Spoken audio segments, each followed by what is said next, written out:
नमस्कार, आप सभी साथियों का अपने इस चैनल में पुनः स्वागत करता हूं। साथियों, कल जो न्यूज़ पब्लिश हुई थी, यानी आप जानते ही हो कि राज्यपाल की स्वीकृति के बाद 12 सदस्य जो नए आयोग के लिए थे वो नियुक्त कर दिए गए थे और उन्होंने कल कार्यभार भी ग्रहण कर लिया है। ये एक खुशखबरी है हमारे सभी साथियों के लिए जो प्रतियोगी छात्र प्रतीक्षा कर रहे हैं टीजीटी, पीजीटी और खासकर नई वैकेंसी के लिए भी वेट कर रहे हैं।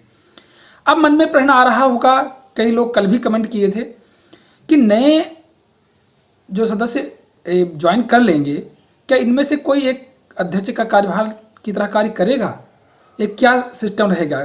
क्या प्रक्रिया कुछ आगे बढ़ेगी या अध्यक्ष के आने बाद ही कुछ प्रक्रिया आगे बढ़ पाएगी तुम्हारी परीक्षा से संबंधित या अन्य कुछ? आज इन सब चीज़ों को भी चर्चा करेंगे और इसमें काफ़ी कुछ चीज़ें लिखा हुआ भी है। जो पेपर में पब्लिश हुआ है उसमें भी काफ़ी कुछ लिखा हुआ है, आप उससे भी काफ़ी कुछ जान जाएंगे। तो चलिए, टाइटल क्या है न्यूज़ का आज जो पब्लिश हुई है? लिखा है, उत्तर प्रदेश शिक्षा सेवा चयन आयोग के 12 सदस्यों ने लखनऊ में संभाला कार्यभार। ये कल यानी कल ही उन्होंने कार्यभार संभाल लिया था। और आगे इसके अंदर क्या लिखा है, छोटे छोटे कॉलमों में कई जगह लिखा है, लेकिन आपको पूरा अच्छे से समझाते हैं। लिखा है, प्रदेश में शिक्षकों की बेसिक से लेकर उच्च शिक्षा तक में भर्ती के लिए गठित उत्तर प्रदेश शिक्षा सेवा चयन आयोग के सदस्यों ने शुक्रवार को कार्यभार संभाला। अध्यक्ष की अभी नियुक्त न होने से नवनियुक्त 12 सदस्यों ने शासन में ज्वाइनिंग की। उच्च शिक्षा विभाग के प्रमुख सचिव MP अग्रवाल की उपस्थिति में उन्होंने ज्वाइनिंग की औपचारिकताएं पूरी की। उत्तर प्रदेश शिक्षा सेवा चयन आयोग का कार्यालय प्रयागराज स्थित माध्यमिक शिक्षा सेवा चयन बोर्ड का कार्यालय होगा। नए सदस्यों के कार्यभार संभालने के साथ ही अब यहां पर कामकाज शुरू होगा। जल्द ही सदस्यों के बीच कामकाज का वितरण किया जाएगा। प्रमुख सचिव ने इन सदस्यों के साथ औपचारिक वार्ता में उन्हें नए आयोग के कामकाज की जानकारी दी। साथ ही अन्य बोर्डों की भर्तियों के लंबित केस की फाइलें मंगलवार को आवश्यक कार्यवाही शुरू करने की को कहा। मंगलवार से आवश्यक मंगलवार नहीं लिखा है। साथ ही अन्य बोर्डों की भर्तियों के लंबित केस की फाइलें मंगवाकर आवश्यक कार्रवाई शुरू करने को कहा। नए सदस्यों के कामकाज संभालने के साथ ही माध्यमिक शिक्षा व अन्य संबंधित बोर्ड के सामान व फाइल आदि की शिफ्टिंग होगी। साथ ही लंबित भर्ती प्रक्रिया की गति भी बढ़ेगी। दूसरी तरफ शासन नए आयोग के लिए जल्द ही सचिव व वित्त नियंत्रक की तैनाती भी करेगा। इसके साथ अन्य प्रशासनिक गतिविधियां भी बढ़ेंगी। चलिए, ये न्यूज़ तो आप जान गए हैं, अभी पूरा एक साथ में एनालिसिस करेंगे। थोड़ा आगे लिखा है छोटे छोटे कॉलमों में, सोमवार को काम शुरू कर देंगे सदस्य, आयोग में तैयारी तेज। क्या इसके अंदर लिखा है? लिखा है, शिक्षा सेवा चयन आयोग के नवनियुक्त सदस्य सोमवार को प्रयागराज आ जाएंगे। इसी के साथ काम भी शुरू कर देंगे। अभी अध्यक्ष की नियुक्ति नहीं हुई है, ऐसे में कोई बड़े निर्णय तो नहीं होंगे। देखो लिखा है कि अभी अध्यक्ष की नियुक्ति नहीं हुई है, ऐसे में कोई बड़े निर्णय तो नहीं होंगे, लेकिन लंबित पदों के लिए भर्ती प्रक्रिया शुरू करने से पहले विवरण आदि एकत्रित किए जाएंगे।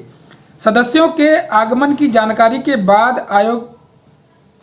आयोग में भी जरूरी प्रक्रिया शुरू कर दी गई है। इनके कक्षों की सफाई, रंगाई, पुताई आदि काम शुरू किए जा रहे हैं। आगे क्या है? सचिव परीक्षा नियंत्रक के पदों पर भी होगी प्रतिनियुक्ति। शिक्षा सेवा चयन आयोग के सचिव, परीक्षा नियंत्रक समेत अन्य पदों पर प्रतिनियुक्ति पर तैनाती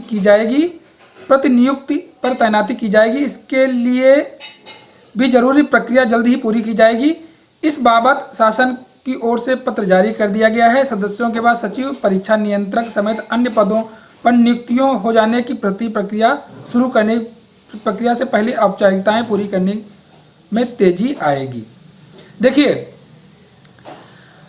सदस्य नियुक्त हो गए हैं, उन्होंने कार्यभार ग्रहण भी कर लिया है और सोमवार से अपना कार्य शुरू कर देंगे। अब आप सोच रहे हैं कि क्या परीक्षा तिथियां जल्दी जल्दी अनाउंस हो जाएगा? तो देखिए, उसमें साफ साफ स्पष्ट भी लिखा है कि जब तक अध्यक्ष नहीं होंगे, लिखा है देखिए, अभी अध्यक्ष की नियुक्ति नहीं हुई है, ऐसे में कोई बड़े निर्णय तो नहीं होंगे।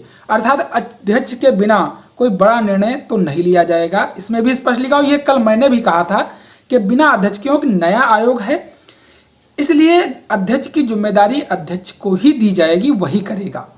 तो अन्य छोटे मोटे काम जो होते हैं वो सब एक काम अन्य यानी हायर की और माध्यमिक शिक्षा सेवा चयन बोर्ड की फाइलें, यहाँ उसमें लिखा भी है, फाइलें इस नए आयोग को ट्रांसफर की जाएंगी। कई नियुक्तियां होनी है, जैसे किसी वित्त नियंत्रक की नियुक्तियां हैं, सचिव की नियुक्ति है, कंट्रोलर यानी जो परीक्षा को नियंत्रित करता है उसकी नियुक्ति होनी है, और सचिव संबंधित इन सब लोगों की भी नियुक्तियां होनी हैं। तो ये सभी पद पहले नियुक्त हो जाएंगे, तभी आगे की प्रक्रिया शुरू हो पाएगी। वित्त नियंत्रक यानी जो पैसे वैसे बाहर सब देखेंगे वो, परीक्षा नियंत्रक जो परीक्षा का देखेंगे, पर सचिव भी होता है प्रत्येक एक आयोग का, वो भी अभी नियुक्ति नहीं हुई, इसमें लिखा है प्रतिनियुक्त की जाएगी, यानी कि जल्दी जल्दी उनकी भी नियुक्ति की जाएगी।